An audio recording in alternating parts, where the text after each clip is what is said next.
ಕಟ್ಟಿ ಈರಪ್ಪ ಸರ್ ಅವರು, ಹಾಗೆ ಜೊತೆಗೆ ನಮ್ಮ ಕುಡ್ಸ ಭೀಮಶಪ್ಪನವರು ಮಾಜಿ ಚೇರ್ಮನ್ ಅವರನ್ನು ಮಾತಾಡಿದ್ದಾರೆ.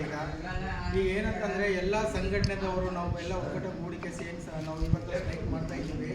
ಯಾಕಂದರೆ MLA ಆದಂಥ MLA ಮಗ ಮತ್ತು MLA ಪರಶುರಾಮ್ ಸಾಹೇಬರಿಗೆ ಅನ್ಯಾಯ ಆಗಿದೆ, ಮತ್ತೊಬ್ಬರ ಜೊತೆಗೆ ಆಗಬಾರ್ದು ಅಂತ ಕೇಳಿಸಿ ಈ ಒಂದು ಪ್ರತಿಭಟನೆ ಮೂಲಕ ನಾವು ತಹಶೀಲ್ದಾರ್ ಮನವಿ ಕೊಡ್ಬೇಕಂತ ಬಂದೀವಿ.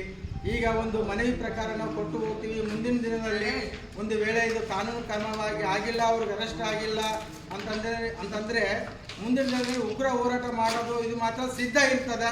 ಇವು ನಮ್ಮ DSS ಸಂಘಟನೆ ಒಂದೇ ಅಲ್ಲ, ಎಲ್ಲ ಸಂಘಟನೆಯಿಂದ ಬೀದಿಗಿಳಿದು ಕಸಿ ಎಲ್ಲ ದುಕಾನು ಬಸ್ಸು ಎಲ್ಲ ಬಂದ್ ಮಾಡಿ ಕಸಿ ಬೀದಿಗಿಳಿದಂಥ ಪರಿಸ್ಥಿತಿ ಬರ್ತದೆ. ಅದಕ್ಕೆ ಸರ್ಕಾರಕ್ಕೆ ನಾನು ಮನವಿ ಮಾಡೋದು ಏನಂತಂದರೆ ಇದೊಂದು ಅವಕಾಶ ಮಾಡಿ ಕೊಡಬಾರ್ದು, ನಮಗೂ ಇಮಿಡಿಯೇಟ್ಲಿ ಆಗಿ ಅವ್ರಿಗೆ ಅರೆಸ್ಟ್ ಮಾಡಿ ಒಳಗಾಗಬೇಕೆಂದು ನಮ್ಮ DSS ಸಂಘಟನೆ ವತಿಯಿಂದ ನಾನು ಹೇಳ್ತಾ ಇದ್ದೀನಿ, ಆಗ್ರಹಿಸ್ತಾ ಇದ್ದೀನಿ. ಜೈ ಭೀಮ್.